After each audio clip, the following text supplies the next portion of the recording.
Assalamu alaikum. Welcome back. Today we have a new unit, areas related to circles. Unit number 12. Unit number 12, 10th maths का unit number 12 है areas related to circles. क्योंकि हमने अभी भी जो है circles पढ़ा है, तो अब हम एरियाज रिलेटेड टू सर्कल्स पढ़ते हैं. What are the areas, how to find the areas, और किस किस चीज का एरिया हम निकाल सकते हैं. तो सबसे पहले बात देखो, ये तो आपको पता ही है, area of circle is pi r square, perimeter of circle is 2 pi r. लेकिन हमने ये भी पढ़ा है कि इसमें जो सेक्टर्स बनते हैं या सेगमेंट्स बनते हैं, एक कॉर्ड ड्रा करेंगे तो क्या बनेगा, सेगमेंट बनेंगे, minor and major segment. Similarly if we join the 2 points of an arc with the center, then a sector is formed. How to find the area of the sector and segment, ये भी हम इसमें सीखेंगे. लेकिन उससे पहले हम फिर से डिस्कस करेंगे कि कैसे हम एरिया निकालते हैं एक सर्कल का. इतना तो आपको पता है पाई आर स्क्वायर, लेकिन ये पाई आर स्क्वायर कैसे होता है ये हम डिस्कस करेंगे. सबसे पहले पेरीमीटर की अगर हम बात करेंगे, that is circumference,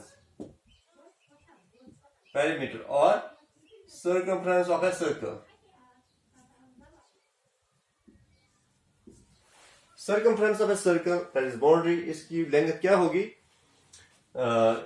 It was on the basis of experiments. ये पता चला कि एक सर्कल की circumference जो है वो क्या होती है? It is a constant, that is pi times diameter, where pi has a value that is non-terminating, non-repeating. pi का वैल्यू 3.141 dash, लेकिन ये क्या है, कौन सा है, non terminating non repeating decimal है, टाइम्स डायमीटर. और नॉन टर्मिनेटिंग नॉन रिपीटिंग हमें पता है वो इरेशनल होता है. सो pi is actually an irrational number. So circumference of a circle is pi times d. ये हमें रिलेशन पहले से जानते हैं. And pi times d means d is equal to 2r, twice radius. So we get pi to 2r is 2 pi r. So we know that circumference of a circle is 2 pi r. उसके बाद हमें ये भी पता है कि pi का value तो एक्चुअल वैल्यू तो हम इसका दे नहीं सकते, वो रैशनल वैल्यू है, वो हम यूज नहीं कर सकते. So for that we have been given some approximate values, like 22/7 हम लेते हैं maximum times, या कहीं कहीं मेंशन क्या होता है 3.14 ले लो. ये इसके अप्रोक्सीमेट वैल्यूज हैं पाई के, तो ये भी हम यूज करते हैं to find the circumference. Okay, now if we wish to find the area, अगर हम एरिया निकालना चाहेंगे एक सर्कल का, तो क्या किया जाएगा, इसको एरिया कैसे हमने इसका पाई आर स्क्वायर तो सुना है, लेकिन कैसे निकलेगा उसके लिए मैं आपको बताता हूं. एक एक्सपेरिमेंट है कि हम इसको सेक्टर्स में डिवाइड करेंगे, इक्वल सेक्टर्स में.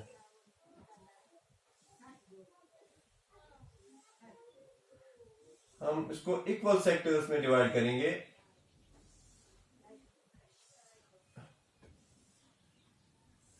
मान लो हमने इसके बहुत सारे इक्वल सेक्टर्स में डिवाइड किया, और फिर हम ये जो सेक्टर्स हैं अलग अलग करके इनको ऐसे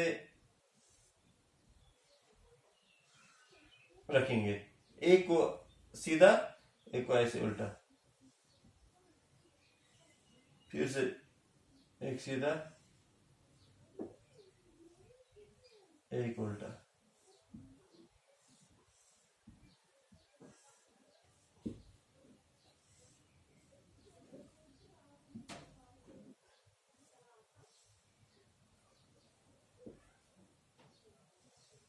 तो ये जो फिगर बनेगी इनको ऐसे रख के, this will be somehow rectangular in shape.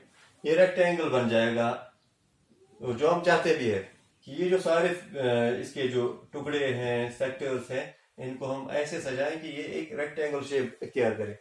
और रेक्टेंगल शेप का हमें पता है लेंथ इनटू ब्रेड्थ एरिया होता है. लेकिन हम पहले ये देखेंगे कि ये इसका लेंथ है एक्चुअली है क्या, उसका ब्रेड्थ क्या है.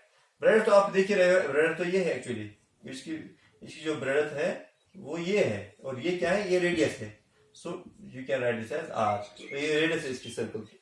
लेकिन ये क्या है, ये जो हम यहाँ पर, अब आप देखो ये है क्या एक्चुअली, ये तो सर्कमफ्रेंस है ना. तो सर्कमफ्रेंस का आधा हिस्सा तो नीचे है, आधा हिस्सा ऊपर है.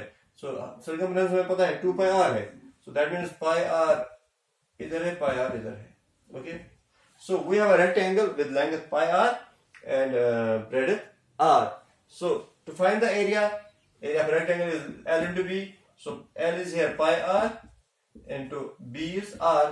So we get pi r into r, pi r square. So this is how we find the areas of circles. अगर आपको रेडियस पता है तो आप इसका पेरीमीटर भी निकाल सकते हो और एरिया भी निकाल सकते हो. Pi r square is the area of the circle. Okay, ये भी आप जानते ही होंगे, ये भी आपने पढ़ा ही होगा. मैंने सिर्फ रिपीट किया है ताकि अगर कोई भूल गया है तो उसको समझ में आ जाए, उसको फिर से याद आ जाए. और हमें आगे जो एक्चुअली करना है इसमें, अब आप सोचो कि ये तो हमने पहले भी पढ़ा है, तो हमें यहां पर क्या करना है एक्चुअली. तो मैं आपको बता दूं कि आपको जो काम यहां पर होगा, पहला काम वो ये होगा, जैसे आपको मान लो कि 2 कॉन्सेंट्रिक सर्कल्स दिए गए हैं. Okay, there are 2 concentric circles given their radius. For example इसकी रेडियस 2 सेंटीमीटर है और जो बड़ा वाला सर्कल है इसकी 5 सेंटीमीटर है. तो आपको ये कहा जाएगा find the area of shaded region. मान लो ये शेडेड पोर्शन है, इसका एरिया निकालिए. तो इसका एरिया कितना होगा? ऑब्वियसली इसका एरिया होगा बड़े सर्कल का एरिया माइनस इस छोटे सर्कल का area. Area of the bigger circle minus area of smaller circle. तो वो ये एरिया ही निकलेगा. यहाँ ये दिया होगा कि बताइए अगर ये जो है इसका पेरीमीटर है इतना और इसका पेरीमीटर इतना है, बताइए इनकी रेडियस क्या होगी. ओके, ये भी आप निकाल सकते हो. या ये दिया होगा कि इसका एरिया बड़े वाले का इतना है और इसकी रेडियस इतनी है, तो बताइए बड़े वाले की रेडियस कितनी होगी. तो ये ऐसे क्वेश्चंस होंगे, बहुत आसान से क्वेश्चंस हैं, ये आप कर सकते हो. ये भी आपने पहले थोड़ा बहुत किया होगा, ऐसे क्वेश्चंस किए होंगे 8th में. लेकिन हमारा जो असली काम होगा, जो यहाँ पर आपको न्यू है, हम आपके लिए जो फ्रेश है, वो ये है how to find the areas of sectors and segments. Sectors और सेगमेंट्स जो है आपने पढ़ा है.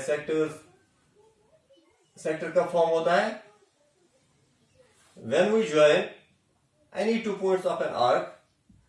सर्कल की किसी भी आर्क के 2 पॉइंट्स को जब हम किसके साथ जोड़ते हैं, सेंटर के साथ, तो क्या फॉर्म होता है? सेक्टर फॉर्म होता है. ओके, अब इस सेक्टर का एरिया कैसे निकाला जाता है उसके लिए मैं आपको बताता हूं. वी नो दैट अगर हम कंप्लीट एंगल की बात करेंगे, कंप्लीट एंगल यहां पर कितना होता है, पूरा एक रेवोल्यूशन 360. ओके, तो इसका यह मतलब हुआ अगर हमें सर्कल के उस पार्ट का एरिया निकालना होगा जिसका एंगल जो सेंटर में बनता है वो 1 डिग्री है. फॉर एग्जांपल हमारे पास ये है, यहां पर 1 डिग्री मान लो बनता है, तो यहां पर इसका एरिया तो है पाई आर स्क्वायर. अगर हमें 1 डिग्री का एरिया निकालना होगा कि एक सेक्टर जिसका एरिया 1 डिग्री है, तो वो कितना होगा फिर? That will be pi r square divide by 360. Okay, area of the portion of the circle with angle at the center 1 degree, that will be pi r square divided by 360. और इसी बिना पे अब यहां पर एंगल बढ़ता जाएगा. तो मान लो थीटा इज द एंगल, मान लो थीटा जो है एंगल बनता है सेंटर पे, तो what will be the area? Then the area of the sector will be pi r square divide by 360 into theta. तो ये फॉर्मूला है by which you can find the area of a sector, और you can write this as theta divide by 360 into pi r square. ऐसे हम इसको याद रखते हैं, theta divide by 360 into pi r square, where theta is the sector angle, या angle formed subtended at the centre. Centre पे जो angle बनेगा इस सेक्टर का वो है थीटा. ये कितना भी होगा फिर 20 डिग्री, 30 डिग्री, 40 डिग्री, या कुछ भी होगा, तो आप इसका वैल्यू दोगे और यहां पर आपको रेडियस अगर पता है तो you can find the area of the sector. Okay, अब अगर फॉर एग्जांपल एक सेगमेंट है, अब ये सेगमेंट यहां पर बना है, कॉर्ड ये है, मान लो A B is the chord. तो ये जो सेगमेंट है, इस सेगमेंट का एरिया कैसे निकाला जाएगा? ये भी इसी से निकाला जाएगा, क्योंकि ये पूरा का पूरा यहां से यहां तक क्या है, सेक्टर है, और इस सेक्टर का एरिया हमें पता है कैसे होता है,